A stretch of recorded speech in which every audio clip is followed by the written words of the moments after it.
Hi folks, Canadian Prepper here. Welcome back to the Daily Dose of Doom and Gloom. If you're on the East Coast, I hope you're enjoying your brief respite from the wildfire smoke. It's not getting any better out here in the West. In fact, it got a whole lot worse in the last 48 hours. Make sure you have your fire mask. It's a low-cost solution. Everyone in your family can get one of these, 40 or 50 bucks. It's disposable. It protects against carbon monoxide as well. I'll post a link in the description.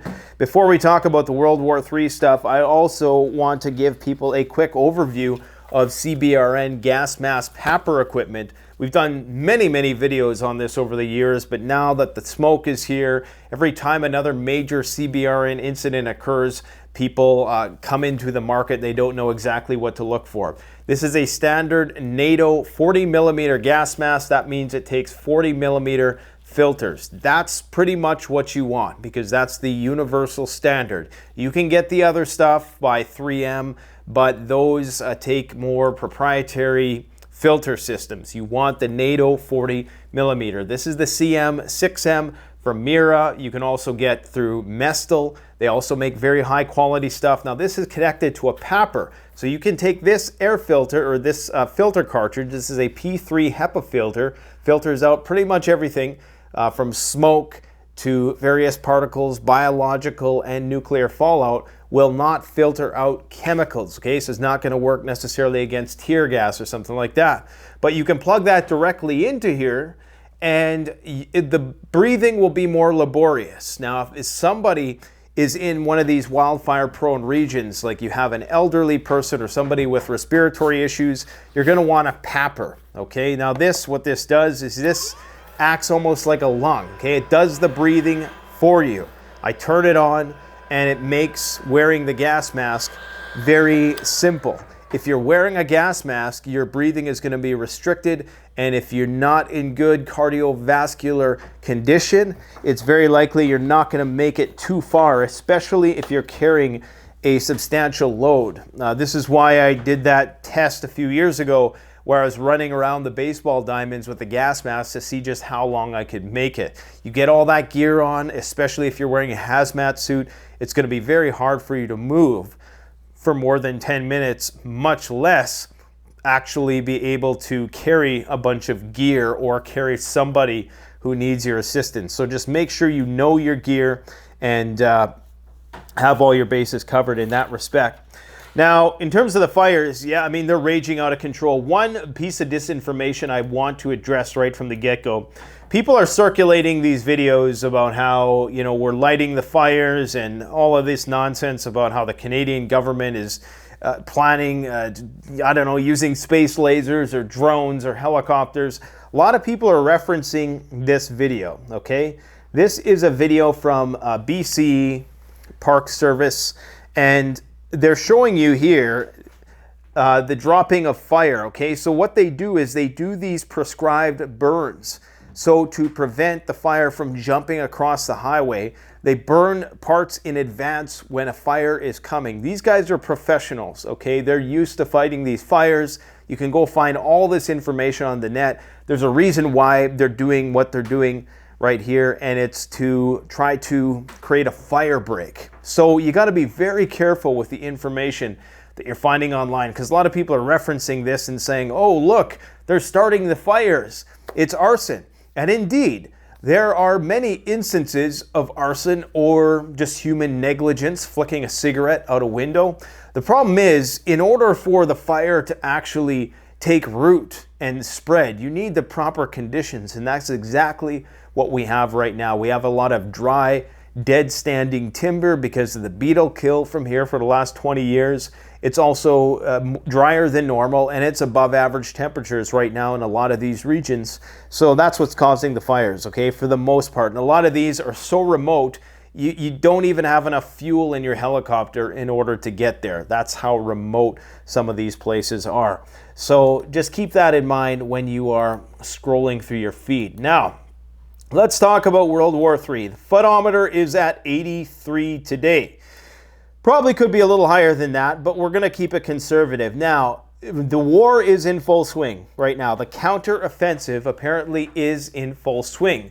However, there are some people like Ben Hodges, who is a U.S. general former U.S. general, who says that the main thrust of the counteroffensive has yet to be seen. And what is happening here are just preparatory or probing operations by the Ukrainian military. Now, I'm not going to get into all the technicals because, quite frankly, I find that quite boring. However, it's very important that you know the technicals to a certain extent so you can understand exactly what is going on. This website by Military Land gives you the most in-depth, real-time understanding of what is going on. You pair that with the Russian border fortifications map that somebody created or a group of people created, and you can kind of superimpose these on one another and you can get a sense of what is happening here. Now, what is essentially happening is that the Russians have established numerous lines of defense. And let's think big picture here for a sec, because I know that's what a lot of people come here for. You don't come here for me to talk about which brigade or battalion is making some incursion or what is happening where. You come here because you want to know my thoughts about the big picture. What does this all mean? Well, here's the gist of it, okay?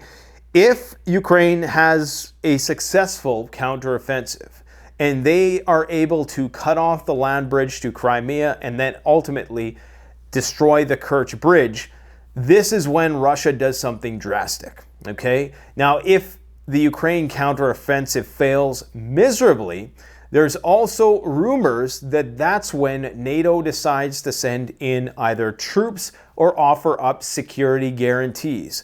There's something about Ukraine that a lot of these incredibly rapacious oligarchs simply do not want to relent on.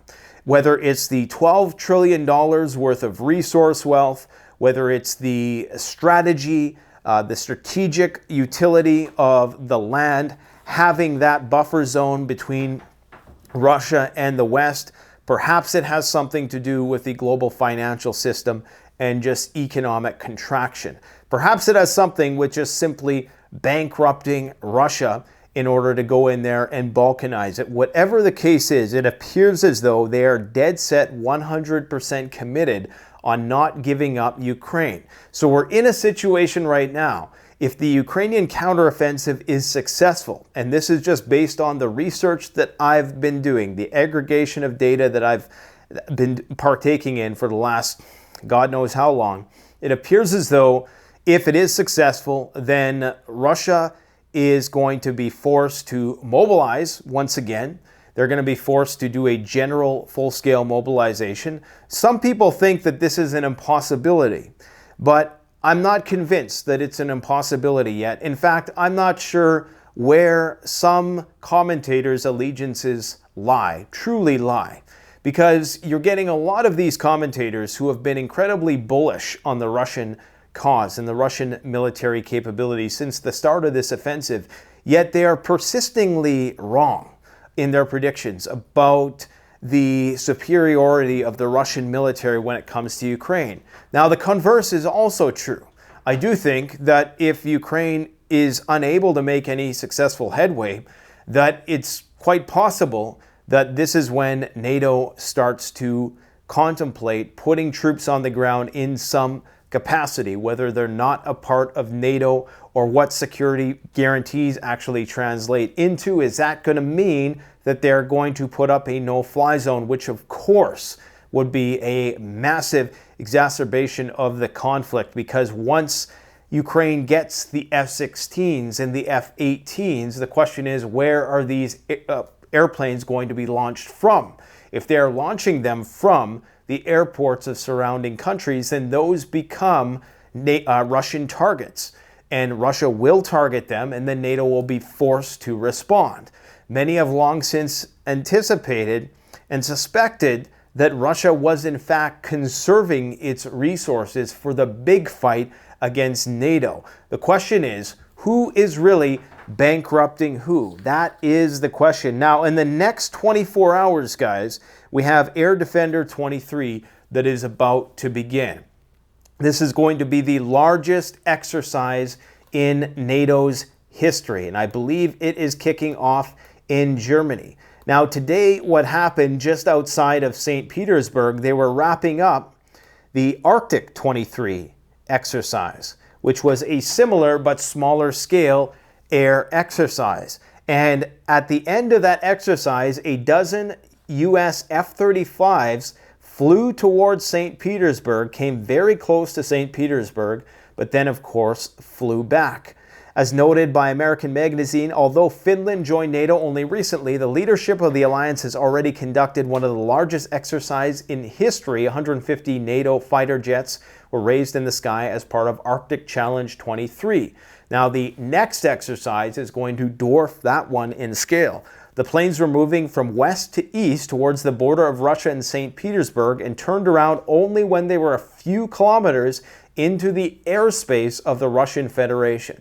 So I'm not sure if that's a typo or if they actually went into the airspace of Russia, because dozens of F-35s, which of course can carry nuclear weapons, going into Russian airspace is accidents-prone situation. So we don't want that kind of situation to arise. And with this Air Defender Exercise 2023, the likelihood of accidents happening or something being triggered on the Russian end of the radar spectrum is very high. So we need to just keep our eyes out for this.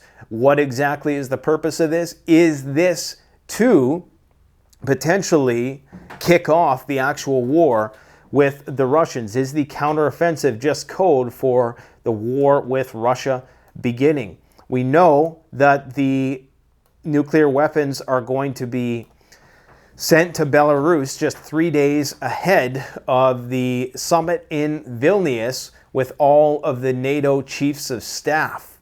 Now, tell me that would not be a decapitation strike if Russia were to utilize some of those. Now, many people will say that it doesn't matter if the nuclear weapons are 100 miles or if they're already in Moscow. They're going to be just as effective, especially if they're a hypersonic platform. So it doesn't really matter that they're moving these nukes into Belarus, but it's clearly sending a message to NATO, and the timing of it is no coincidence. So it seems very likely that the war is going to get far, far worse before it gets better. Another data point to consider is that just today, what has happened is there was an attack on Russia's Black Sea fleet. In fact, it appeared as though they were trying to attack another gas pipeline.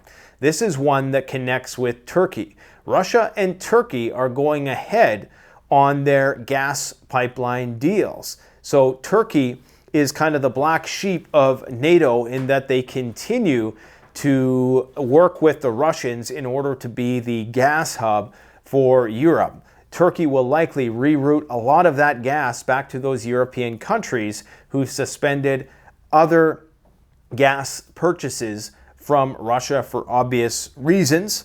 So this is very concerning, considering that the Ukrainians tried to attack the Turkish pipeline. Now, are the Turks going to roll over as easily as the Germans did in response to something like this if something were to happen?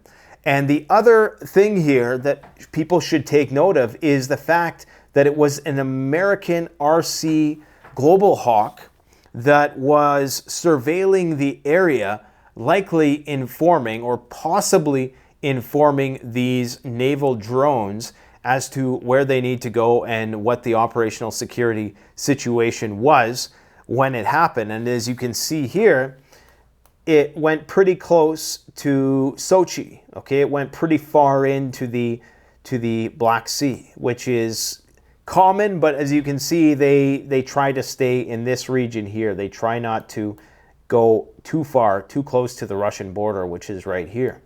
So the United States would have definitely been implicated in that attack, as they have been in the previous Nord Stream attack by numerous intelligence sources. Sorry, I mispronounced the Global Hawk. It's an RQ-4B Global Hawk Strategic Reconnaissance Drone.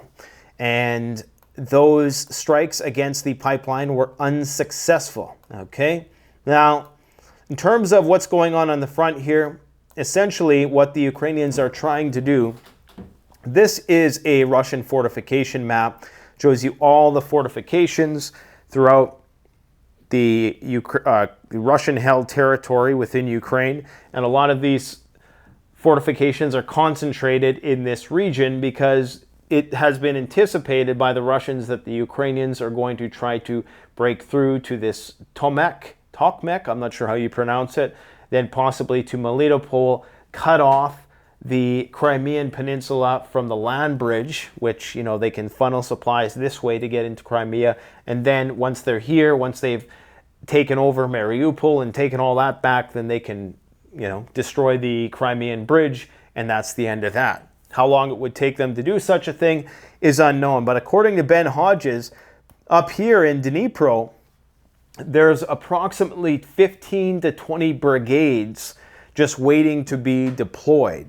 Now, are they going to be deployed in this same direction? Apparently, 2 brigades have been met by some fierce Russian resistance, and depending on who you listen to, they've made some minor gains, but by and large, they have been stopped. So the question is how well are these Russian lines going to hold up? And how aggressive are the fighters there going to be? That is the question, because there are rumors that there's some retreating going on. Now, from the Russians' perspective, they would rather retreat and regroup than be annihilated. Okay, unlike the Ukrainian victory, the Ukrainian persistence in Bakhmut, they don't feel obligated to have any Pyrrhic victories. So if they see something that is unstrategic, they're going to retreat to a more tactical position, a more well-fortified, dug-in position, in order to fight the coming onslaught, as opposed to just being annihilated so that they can say that they held ground. Meanwhile, you don't have many troops left to guard it long term. So it appears as though that's what's going on. You can go and check out this very detailed map. It shows you all of the troop formations and all the groupings, I should say, of troops in and around. And Ukraine still has a very, very sizable army. And this is what people need to keep in mind, is that in spite of all the losses of the Ukrainian military, and in spite of all the rhetoric on the Russian end, the Ukraine still has a formidable fighting force, and they're not out of this conflict just yet. It really depends on the morale and the resolve of the Russian soldiers and the unity within the Russian ranks. Because what's happening now is that the Russian MOD has given the Wagner group an ultimatum. Okay, they've basically said that you guys need to sign a contract before July 1st. I'm not sure if I have that story here anywhere, but they've basically said you need to sign a contract before July 1st, or else, I presume, you're not going to be permitted to fight, or what the case. We know that there's this long-standing rivalry between the head of the Russian Defense Ministry, Sergei Shoigu, and Evgeny Prigozhin, in that, of course, Prigozhin, private contractor, has a lot more freedom to do this, and that isn't bogged down by the bureaucracy. They can conscript guys out of prison. And I found it interesting. The other day he was saying the reason why we like getting guys out of prison is because they're already in a regimented military-style routine. They're used to 3 hots and a cot. He says that they don't bitch and complain much. They're just happy to be out of jail. And that's something to keep in mind with respect to training new troops. He says that the prisoners are way easier to train than the average Russian that you pull off the street, who's been, you know, heavily westernized for the most part, whereas you take these killers, robbers, rapists, whatever, out of the prison system, and they're accustomed, and of course they probably have that aggressive mentality as is, the aggressive psychology, the sadistic mentality of most, maximum security prisoners. And I'm not sure if they're using those guys or if they're using the lower end of the guys, but they're accustomed to that regimented sort of lifestyle. So they're easier to train, is what they're more blank slates, tabula rasa. Okay, so anyways, this is what I found this kind of interesting. This is what the the Ukrainians are up against. So this is like the first line here. So you have minefields. So if you're wondering what exactly is going on in these fortifications here, this is kind of a 3D breakdown, okay? So you have minefields first. Then you have small fighting positions, usually occupied by just 1 or 2 soldiers, foxholes with missile launchers. Then you have dragon's teeth as a next line of defense. And these are chained together, so they're just meant to slow down advancing heavy armor. And then you have an anti-tank ditch, which is a wide trench intended to stop tanks from crossing. Then you have personnel trenches that are dug in a zigzag pattern, so that way if they drop a drone, grenade, or artillery shell, then the blast wave is not going to go all the way through the trench. It's going to be stopped at the zigzag.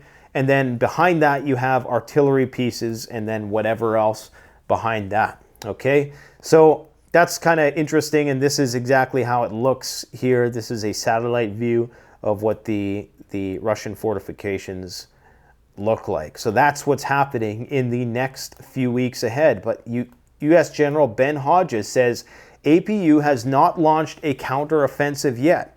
Everything that is happening is simply a preparatory operation. Now, the thing is, why would you say that? Why would you dispel this idea that the counteroffensive has already been launched? Would you want the Russians to kind of sit pretty and think that they've got this in the bag? Wouldn't you want to create a false sense of confidence within the Russians? That's what I would presume, but he's blabbing about it, so time will tell, I guess. So this time the general said everything that is happening in the Zaporozhye direction, including the heavy losses of the armed forces of Ukraine in manpower and armored vehicles, is nothing but a trap for the Russian army arranged by the command of the Ukrainian army. So if it was a trick, why would you say that? Why would you tell your adversary that, who you know is going to be watching and looking for information from everywhere, especially people like Ben Hodges, commander of the U.S. Army in Europe? He urged not to believe Russian sources because everything they report about what is happening at the front line is a lie. In fact, everything is fine here. The offensive will begin soon. The general is convinced that the defensive lines built by Russia will not stop the Ukrainian army because it is disciplined. I'm sure thinking he's talking about the Ukrainian army. The Russians do not know how to fight. They have problems in the army and in the political leadership. If you push harder on them, they will certainly run. So he says, so we run the risk of the Russians running, according to Ben Hodges. Now, again, you're going to hear, like through this whole war, you're always going to have two opposing views of what's going on. On one side, the Russians are doing fine, they're eating well and everybody's having fun in the trenches. The other side is saying the complete opposite. So we really just have to wait and see how this plays out. No matter how it plays out, the big picture problem here is that there are interests in Ukraine that I'm not even going to try to go into because, let's face it, the world is run by gangsters. And I'm not a gangster, okay? I'm trying to remain within the Overton window and just kind of skirt that line of failure.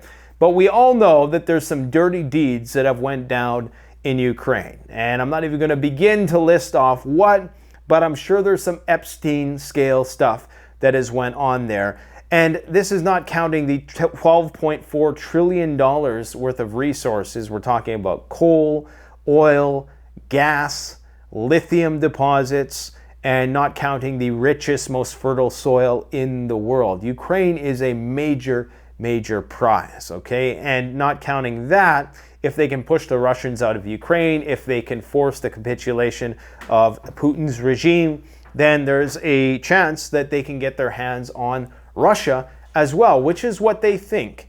It appears as though the powers that be truly do believe that they can call Russia's bluff and get them to fold without using nuclear weapons. That's what it appears.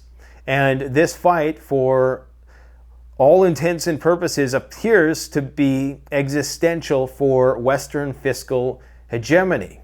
Now, some people have indicated that, well,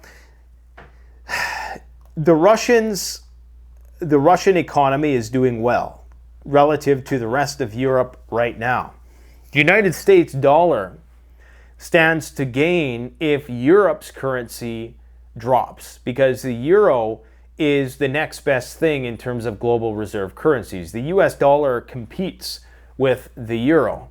So it's almost in the US best interest if they can bankrupt both Europe and Russia, and that way they would be able to sustain this escalating debt to GDP ratio that gets higher and higher every year because people will have no better alternative. So you almost want to keep the Europeans fighting, keep them poor. You know, you have the Nord Stream thing, you disconnected Germany from Russian gas. They're now in a recession. That's economic contraction. It's only a matter of time before the riots start in a lot of these places because the cost of living is just going to be way too high. And either way, it seems they're not going to relent in their defense of Ukraine. According to WW3, a Latvian diplomat, has held one of the highest civilian positions within NATO since 2020. She serves as the Assistant Secretary General for Public Diplomacy, responsible, among other things, for countering Russia's attempts to undermine the organization. And when asked, does NATO have any plan to prevent a nuclear catastrophe, she said the following: "We speak about NATO, it's important to understand that our mission is collective defense, the defense of 31 country population and citizens. This is what NATO is legally based on. The Treaty of NATO, that is our collective mission, is to protect against Russian aggression." Okay, so everything that we do is based around that, including deterrence, making sure that there are plans to defend, that those plans are exercised, and that there are forces that can verify that it's both civil and military effort, not just the military. In that respect, NATO has plans for nuclear deterrence and defense. NATO has what it means, says what it means. This is a bad translation. NATO is very careful not to speculate or push it, or be very loud about it when somebody speaks about nuclear issues. It creates certain worries in the audience. Now, Russia could potentially win big, and we could see a resurgence of the Soviet Union in its glory days if it can simply cause ruptures in the NATO alliance. If Russia can win by dissolving the NATO alliance in some way, shape, or form, and then it can go and take these countries piecemeal, one by one, without any Article 4 or 5 being invoked, it seems somewhat unlikely. The biggest place that this would likely happen first would be in the Baltic states. But of course, it's in Russia's best interest at this point in time to put in pro-Russian governments, not only in Ukraine, but also in the Baltic states and any European state for that matter. And it does appear as though that the zeitgeist is shifting. Okay, the Overton window has shifted substantially just in the past month alone. While the majority of Westerners are still incredibly pro-Ukraine in their support, there is a huge backlash now against, obviously the threat of nuclear war looming on the horizon, and in addition to that, just the amount of resources and money which is being thrown at this thing, while many people back home are struggling. And this is evident in that there are things that I can say on this platform that I probably couldn't have said a year ago. And that's a sign that that Overton window is shifting. And part of the reason for that is that a lot of these platforms, YouTube included, are realizing that people aren't buying the old line anymore. That a huge market, a huge demographic of people are not subscribing to the channels that are promoting the NATO narrative that, you know, Ukraine is great and can't do any harm, that it's a hub for democracy and it's a bulwark for democracy for the transatlantic alliance and blah, blah, blah. People are starting to rebel against that notion in large enough numbers that they're starting to lose market share of their audience. And this is why they recently decided that, okay, we're going to actually allow criticism of the election results because it's hurting us. It's hurting our bottom line. Now you have Elon Musk saying that they're going to monetize Twitter. You have Rumble coming up, okay? And I think They're going to be doing a big video on Rumble today with Andrew Tate as he just got out of jail. And that, of course, is going to send even more people in that direction. Now, YouTube is very smart, okay? They understand it. It's like, I remember the movie Fight Club, where Edward Norton's on the plane and he's explaining the actuarial science to Brad Pitt, and he's saying, you know, it depends on how many people die in car accidents whether or not we'll do a recall. Well, the same thing is very true with the YouTube algorithm and how they monetize things. If the negative consequences of monetizing a certain issue are too high, they won't do it. But there comes a point where so many people subscribe to that narrative or want to watch that content that if you were to blacklist an idea or demonetize an idea, then you really shoot yourself in the foot and it starts to impact your shareholders, which it has, which is why YouTube has seen a 2.6% financial contraction in just the past quarter, I do believe. So the writing is on the wall, okay? The narrative is shifting. Now, this is good and bad from a war escalation point of view, because now the Russians will never trust the West again. And if the Russians are able to lock in the eastern part of Ukraine, which is the most resource-dense part of it, where they house, you know, all of these biological labs, where they have trillions of dollars worth of mines and industry and population, additionally the population, the workforce. So this creates economic contraction in the West one way or another, and it looks really bad when we're going into this war with China. It could very well be the beginning of the end. And that's when you see NATO necessarily escalate by either giving some sort of security guarantee. They've already claimed that Ukraine will be a part of NATO when they win the war. Now, if Ukraine as a part of NATO has been a firm red line for the Russians. So we know that it's inevitable that the Russians are not going to accept Ukraine as a part of NATO if Ukraine wins the war. I mean, whatever that means. If Ukraine takes back Crimea and the Russian Black Sea Fleet is compromised, then that in itself is a red line that I think we will see, dare I say, some nuclear exchange long before that. Now, this is probably why they're doing these nuclear exercises. For example, Romania held a chemical, biological, nuclear defense exercise on Thursday in Bucharest. So good on the Tate brothers for getting ahead of the curve and getting their bunkers locked in. They're getting a bunker complete with a stripper pole. I believe it is, how many square feet is it? I can't remember how many square feet, 2,000 square feet or something like that, which is very big for a underground bunker. But those guys are getting ready, and I don't blame them because they are right on the fault lines there with Moldova, where the war is inevitably going to spread to. It's only a matter of time. We also have the situation that the waters of the Dnieper River post-Kakhovka Dam explosion are now receding. And it's very likely that they're going to be far lower than they were before the dam blew. This may enable some cross-river incursions with various amphibious vehicles for the Ukrainians. So this is the situation here. And apparently some Russian soldiers are now cut off. So there's this peninsula, the Kinburn Peninsula. This is, so if we zoom out for a sec here, this would be kind of where this is happening. So this is that, or no, is that? Yeah, I think this is that peninsula here. But it looks different on here because, of course, it's been flooded, right? So this satellite map is not obviously up to date. So what's happening? Oh yeah, it's right here. This is what it is.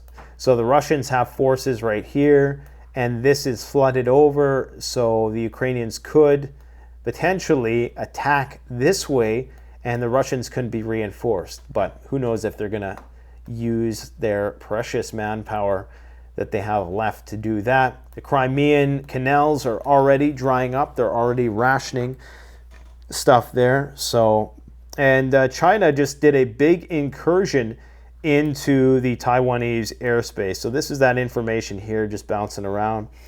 By July 1st, all Russian volunteer units on the front line must sign contracts with the Russian Defense Ministry. However, some volunteers may sign individual contacts either with the units or Defense Ministry directly. It should be recalled that Russian authorities also refer to PMCs such as Wagner as voluntary units. In reality, Shoigu's order may be a consequence of his conflict with Prigozhin. It's very likely we will see some level of mobilization because they've changed their whole mobilization and approach in Russia. It's highly digitized. It's more under the radar. It's basically the Russian government now directly communicating with that soldier. They don't send out guys in shoots. You just get a text message. You say, come for service, and that's it. That's all. What they did first was they wanted to make sure they could get all the volunteers, okay? And what Prigozhin said months ago should have been enough forewarning for people. He said that if you join now of your own volition, then you will be given a higher rank. Then that means you're not going to be given the shit jobs like, you know, being right on the front lines as the tank approach. Maybe you'll be in the rear. And so anybody who joined up at that point in time and volunteered would be given favorable treatment. The Russians are still running a volunteer campaign where they're trying to get all the people who are volunteering because they're probably trying to, you know, figure out who really wants to be there and put those people in the preferred positions. And it appears as though, based on my analysis of Russian media, it's becoming more and more likely, and there's more and more anxiety amongst Russian pundits that indeed they're going to have to strike NATO bases, because this is where the troops are going to be delivered into Western Ukraine in some capacity, and of course the F-16 jets, the long-range missiles, the whole 9 yards. So the situation hasn't changed at all. It is FUBAR. It's going to get a lot worse. And you had the first country, Iceland, closing the Russian embassy. Now, Iceland is only a country of 350,000 people, so it's largely insignificant on the grand stage.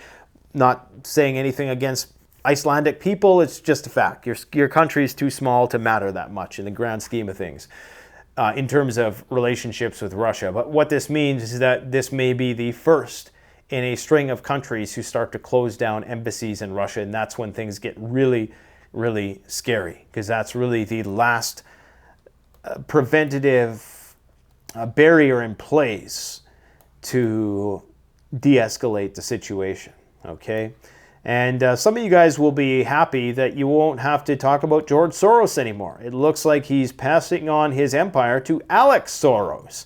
So this is the scapegoat for all the world's problems in the future by a select subset of individuals. So get ready for Alex Soros as opposed to George Soros, everybody. That's about all I got for you guys today. Make sure if you need fire protection, go check out CanadianPreparedness.com. Get your fire mask. Somebody wrote in the comment section the other day that I didn't even realize you had a store all these years. And that's because we don't push it in people's faces all the time, in spite of the fact that it is one of the ways that we do fund this channel. We provide people jobs. We source everything. We don't drop ship. Everything comes from our warehouse to your place. We ship all around the world, although there are certain restrictions on things that we can send overseas. So go and check out CanadianPreparedness.com for all your preparedness needs. Thanks for watching, my friends. Take care. Enjoy that hot weather. Canadian Prepper out.